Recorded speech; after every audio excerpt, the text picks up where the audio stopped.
Good morning, everyone. This is Marcos here.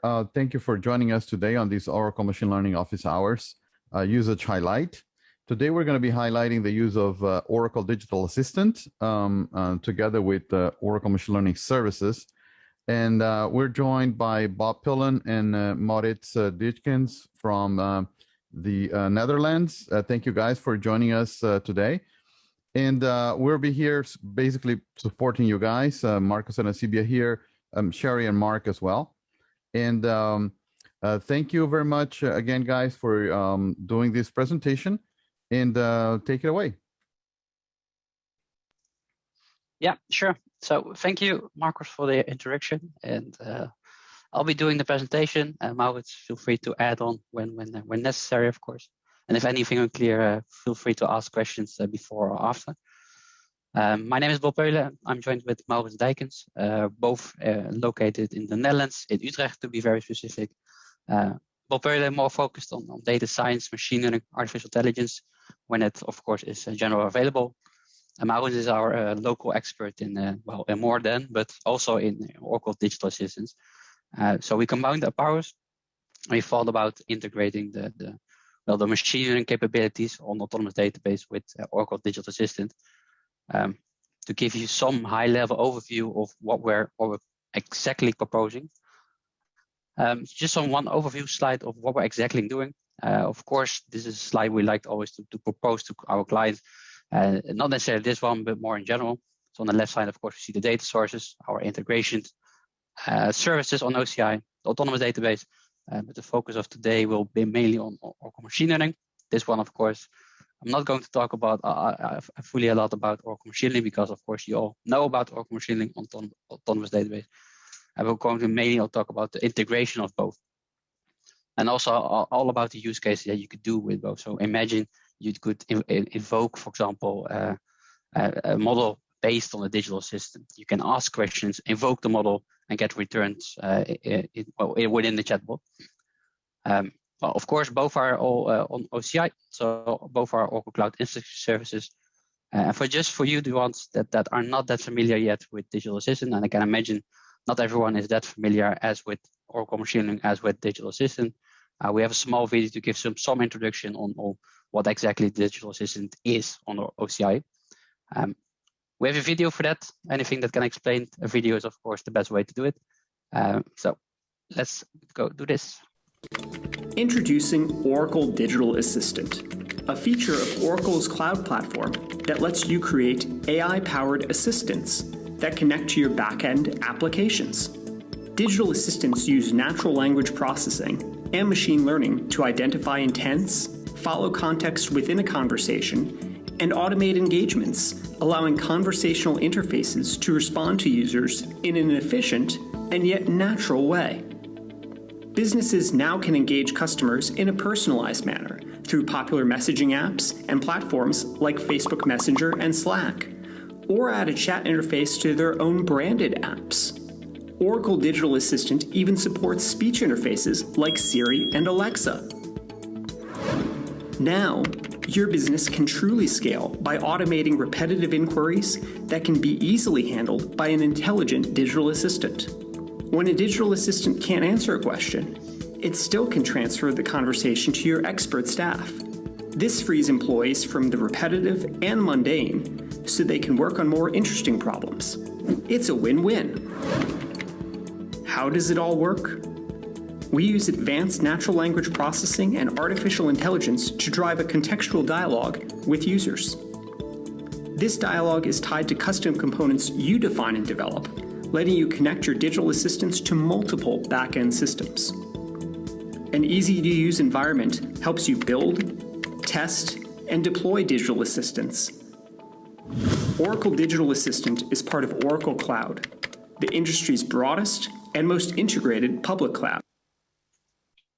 Yeah, so a small video on Oracle Digital Assistant. So of course, the general part of Oracle Digital Assistant is mainly the natural language processing, right? But to give you some sense on the infrastructure of Digital Assistant, and Maurits, please correct me if I'm wrong, but it gives you some highlights. Okay, how does it exactly work? Not on the front end, but also on the back end. So imagine messaging channels like Slack, Facebook Messenger, and other chat just on websites, just chatbots on the website. You can all ask questions to the chatbot, right? Whenever you do that, whenever you ask a question to, for example, the Slack chatbot or just a web page Slack bot, Oracle Digital System will direct that request or that message to an individual chatbot. So you see a chatbot number 1 and chatbot number 2. So imagine what are these for? So imagine you order a pizza. You can imagine that, for example, chatbot number 1 really is meant for processing the pizza. So imagine I want to have a quattro formaggi. Which one exactly? How big do you want? Which crust do you want? So that chatbot could be used for specifically for that one. And when, for example, you have chosen your pizza, you want the quattro formaggi with the big crust. The next chatbot, for example, could integrate it. Could, for example, do the payment stuff. So you can have different individual chatbots that do different kinds of stuff for you. Of course, that's not the point for now. And also the client or the end user using, for example, one of these messaging channels does not see anything happening between these chatbots. So the individual chatbots are skills in the background. They are integrated, so you don't see the switch between them, but it is happening in the background. But we're talking today about mostly the custom component. And you can add a custom component and see it as a JSON script to your chatbot, to one of these individual chatbots. And one of the things a custom component can do, based on the conversation you have with the chatbot, is API post calls to, for example, to OML service. So not only API post calls to OML service, but more API posts, of course, in general. But one of the fun stuff, and we're also going to show you in a real time, a live demo, how does it exactly work. You can also do a post call to OML service and receive the response back. Of course, there's some backend service, but this in general is some high over infrastructure of what the digital system does, and also how to invoke it, in which part it does, the OML services. So that's more on the technical part of digital assistant. We're not going to deep dive into that, of course. It has a lot more body of that. If you have more questions about that, feel free to ask Maurits. He's also on the call. But more on the fun part of it, not necessarily the technical part. So we can use natural language processing in the digital system to help us invoke the model. And what I mean with that, so imagine we have built a model. We have not done that, but imagine that can predict whether or not when you will have a billion, when you will be a billionaire. So a question could be for my bot, can you predict when I will be a billionaire? Of course, imagine it can do so due to asking a couple of questions and giving me a return. But I could also ask bot when I can expect to have a billion. So it's the same question, but differently phrased. And the nice thing about the chatbot is not that you can invoke models, but also you can play around how you invoke them. So these natural language processing can, for example, make sure that you turn it to the right model and invoke it in the right way by asking different questions. And take it one step further. So imagine the bot would reply, sure, how old are you? 2 times, sure, how old are you? So the first question, for example, would be your age. Based on my age, it could predict when I will be a billionaire. And my answer, of course, could be, for example, I'm 29 years old, or a different response could be, I will be 30 next year. So both responses, of course, are correct, but both responses can be using that natural language processing can be translated to a correct JSON input that you eventually need for invoking the actual OML model. So not only on the functional stuff we can invoke it, but we can also directly use the digital system to change how we invoke it, to make it more dynamic than it already is. So in our example later on, it will not be that dynamic, but take into account you can do that. I think that's one of the great advantages in combining them. We're giving you some use cases in integrated digital system with Oracle machine learning. So these are just example use cases, just to do some food for thought. So stuff you can think about and just imagine you could integrate them, how you would do that yourself. One of the examples is based on human resources. So think about, I made this screenshot. It's not that great of a screenshot, but it's a screenshot from a chatbot. And it's a job application app. You can fill in your name up to and including your, for example, you're uploading your resume. So imagine now you could send this entire form to a machine learning model that, for example, processes this. You can think about multiple ways that could give output, but one of them could, for example, be an automated analysis of job fit sent to the HR director. So imagine this resume is uploaded, it will be sent to, for example, OML models, and it will give a response not to the applicant themselves, but to HR direction with, for example, a fit, 80% fit, 90% fit. I'm not sure about the numbers, but you get the use case, I imagine. So this is just one example, human resources. A different example could be enterprise resource planning. So imagine a conversation like this. Hello, Carrie, how can I help you today? What's the account balance for cleaning? So you can see a lot of stuff is happening over here about balancing. So you can evoke not only models, but you can also evoke actual data, of course. You can see, for example, here, the chatbot comes, the budget amount for cleaning is, well, 1.1 million. But imagine now you can also invoke a machine learning model based on these numbers or based on a specific account. For example, a question could be, please check account number 34622 for any strange anomalies. And if you do that, for example, account number 34622 will be, well, let's say exported, will be imported or sent to the machine learning model, and anomaly detection will be run on it. And of course, we get a response back, let's say, well, we didn't find any anomalies, or we found any anomalies like this, this, and this. Of course, this takes a little bit more programming, but definitely feasible and also great to have in mind, I guess, as an example. The third example in healthcare, well, we can think about a lot of examples within healthcare. So I set up a very, very simplistic one. But I've written down advised healthcare plans on predetermined ratings. So imagine you have a fever, you have a big fever, and I have a fever, do I need to see the GP? It's a fairly simple question. And imagine now that the chatbot gives you, let's say, 10 questions for you that you should be able to answer. And based on 10 questions, it should determine whether or not you should visit the GP. And of course, you can also do that with logical reasoning. So more in a hierarchical sense of way. But you can also give it, for example, a probability score. And this is a very simple example, but thinking about diabetes patients that have to fill in on a daily, or I'm not sure, on a 3-hourly basis, what kind of what levels they have in their body. They could also fill that in, for example, in the chatbot, and automatic responses on, for example, the healthcare and plans to do. So these are just a couple of examples to think about. We did not do these specifically, but gives you some food for thought. The last is not an example, but it's more anything to evoke a model. So chatbot can handle, well, I would say a lot. I will use, in the next demo, I will use figures. But also imagine you can also send pictures to it, as we saw entire forms. So entire forms of data, of course, text and figures. But pictures, imagine you could send a picture and invoke a model with that picture. Of course, it's a pretty heavy model with pre-processing and stuff like that. But imagine you could do that, send a picture using the digital system to a model and get a return on the picture. It could be a classification, could be some prediction on healthcare or whatever. I have just one more slide left. That's it. And then we jump into a small demo. It's just one slide. It's a fairly simple slide. But this is a question that, of course, runs on everyone's mind on a daily basis. I do. What if I would be on the Titanic? So if the Titanic sank today and I will be on it, would I have survived, and would my family have survived?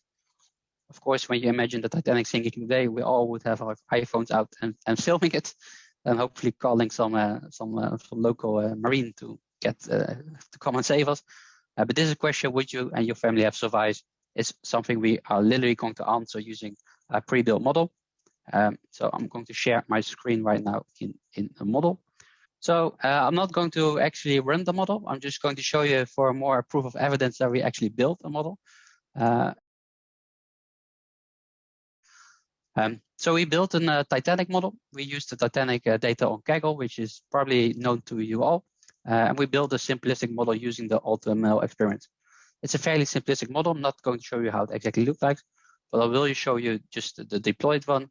So we built a model and we deployed it. You all know how it works. And this is it, the random forest Titanic. I'm just going to show you what it looks like and what it needs from me. So this is the model metadata we built. It has about 80% prediction score, so that you know. But what it needs from me is the age. So it will ask me for my age. It will ask me for the parts, parents and children, the number of parents and children along with me, the PC class, so the class that in which I traveled, first class, second class, third class, the gender, of course, and the siblings and spouses in it.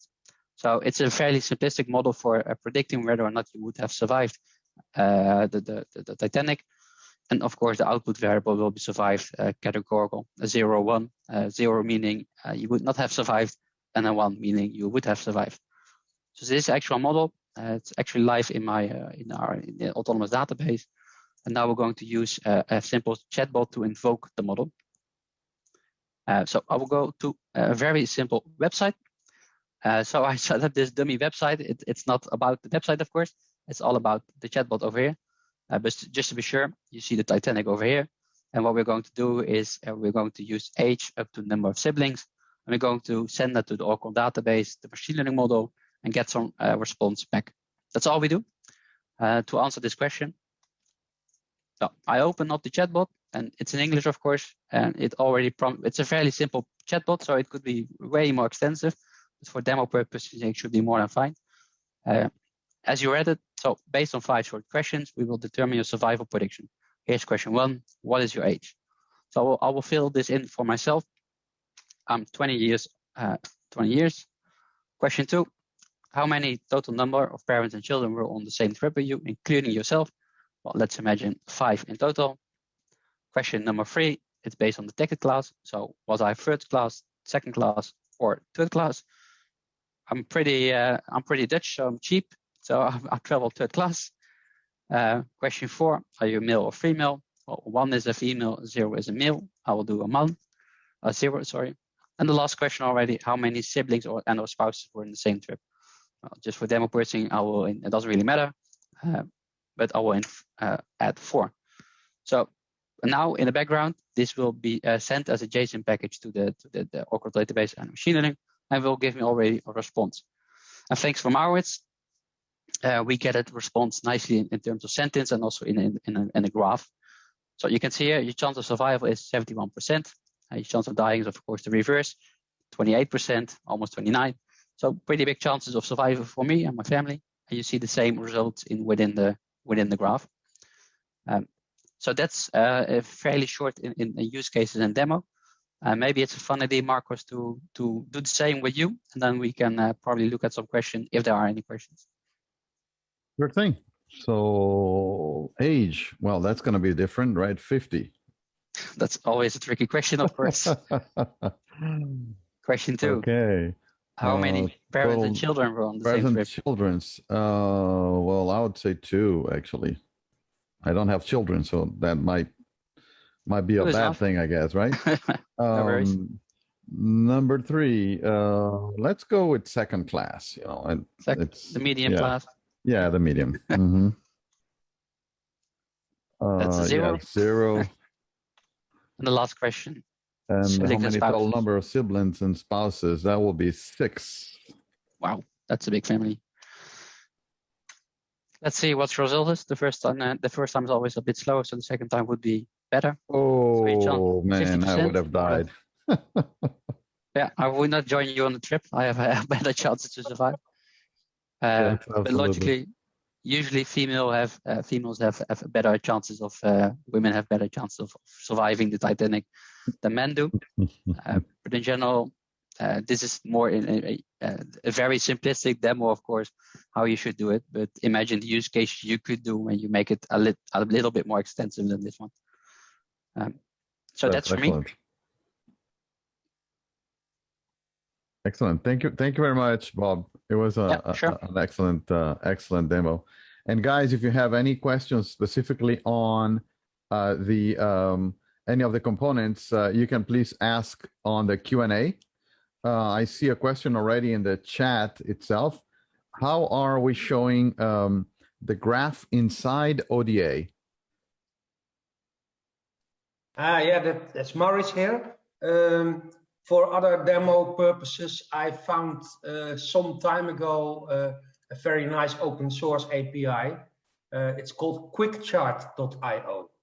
If you look up quickchart.io, you can generate a dynamic graph as a picture and get the URL back, how you can put in that graph anywhere in a website or in a chatbot or whatever.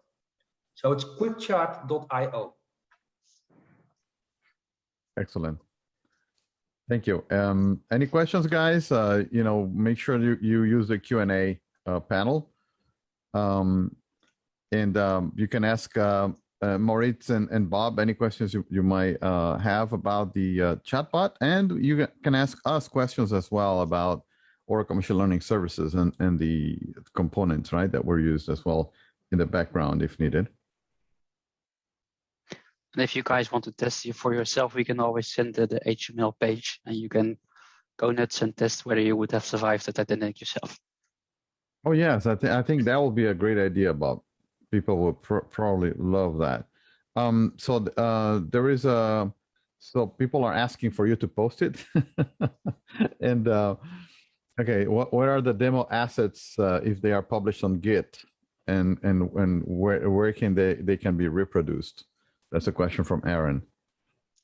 They're not on GitHub or anything like that, but I could set up something that is more or less a package of what we did. Okay, excellent. From a digital assistant standpoint, it's fairly simple because we have the export of this sample, and if you import it in an ODA environment, then you have everything up and running. I also see a question of Cypria about architecture. As far as I know, there's no ADW involved. Can you confirm that, Bob? Well, it's of course machine learning is built on top of inside in the autonomous database, so it's involved more or less in the order you say. Yeah. From digital assistant, we created a very small custom component that does an API call to OML, and OML itself uses ADW. Yeah. Right. So you'll need ADW just, once the model is deployed, right, in OML services, then you need your user and password in ADW just to get the token. And then once you have the token, you can go straight against the Oracle Machine Learning Services REST. And that's going to be if it is of any interest for this audience, we can also show a little bit more of how it is implemented, the technology behind it from a digital assistant perspective. Let's see, I'm not sure if all of you are interested in this, but we created a very small digital assistant. This is everything, and it basically requests all the data that is needed to make a valid call to OML. And as we saw in the demo from Bob, it's the user ID and the password to connect to OML, and then the age, parts, class, sex, and sibling spouses. And with that information, we call a simple component Titanic. If you look at the component here, we have a custom component, and here you see the siblings and the user ID and the class and the sex and password, etc. And if you look here, this is the component. I'll not go in all the details. To be honest, this is also where myself and Bob did not have a lot of experience. So we just copied a sample that was very much alike. And then we changed the inputs. And here we build up the first API call to get the token to have authentication against OML. And then with that token, we call the specific Titanic function that Bob created with the age and all the other parameters. And then the response will show the score. If we go back then to the flow here, then we say, okay, we give you a piece of text. The chance of survival is, and then the probability that you survive, and chance of dying, and then the probability that you die. And here you see the quickchart.io URL. And this looks very complex, but you can just easily build it here, get started, and then you can, edit this chart, and then you can see here what you need to do, and you get this kind of graph. And here you have this URL that I've just copied. into here. And then here you see that we also pass the parameters for the probability. And that's basically the whole demo that we created from a digital assistant point of view. That's excellent. Thank you very much, Maurits. You're welcome. And Okay, as Bob already said, Bob and I are very willing to answer all kinds of questions. Also, if later on you think I need this, or I want this, or I want to look into it, please contact us and we can share the things we've made. We can share the experiences and how you set it up. And now we figured it out, it's not that difficult anymore.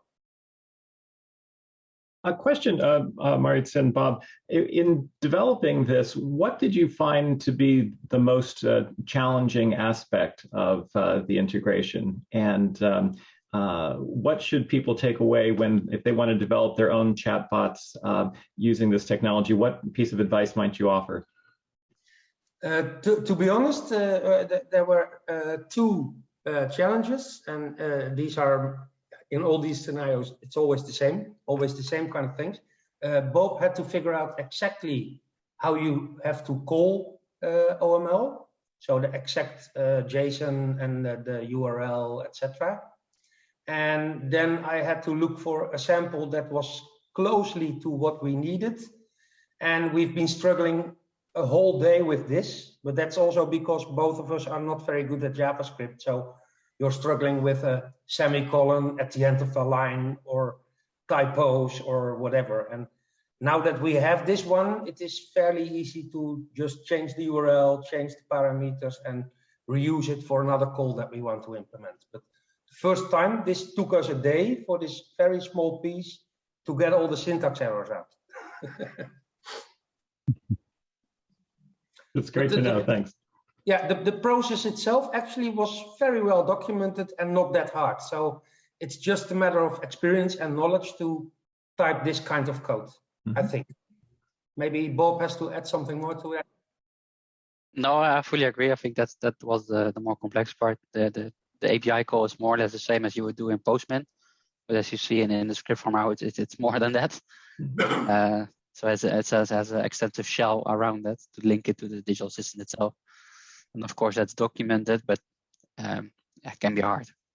But when it's set, I would say, then you can always add more stuff in the digital assistant itself. Then when you are familiar with digital assistant, then, well, you can build great things. Yeah.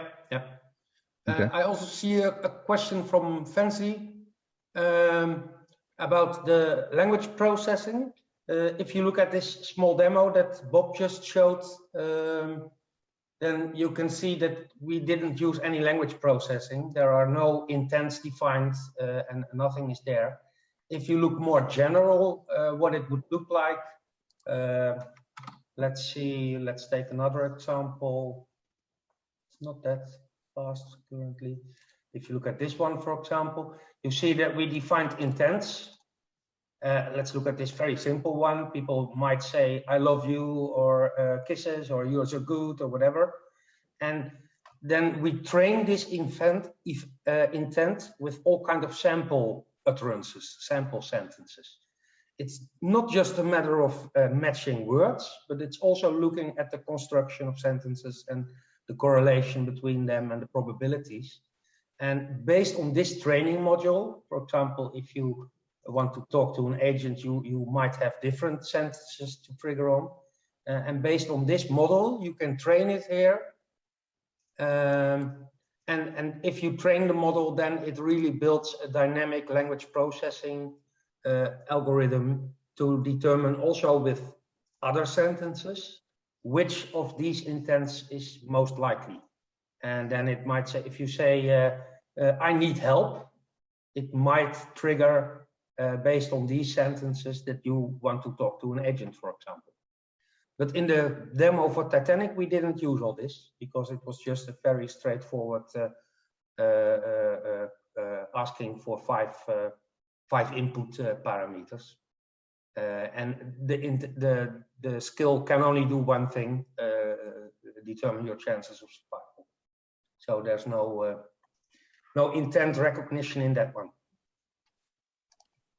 And Cypria is asking, will you be able to export the bot? And saying they have the same similar ask from a customer. So is that something you can normally do? Export the bot and import it in somewhere else? Yeah. If you look here, the Titanic, if you want it or you need it for someone, we just do export. And I can send you this zip file, and it contains everything. There's nothing needed from an ODA perspective more than this zip file. So this is the definition of it. No problem. Okay. Excellent. Thank you, guys. So I think we got to the a little 4 minutes past the half an hour. So really appreciate. Thank you very much, Bob and Maurits, for the presentation today and all the great questions you guys were able to answer. And thank you all for joining. And we're going to talk to you guys next week. Thank you very much and have a great rest of the week. We appreciate it. Thank you all. Thank you.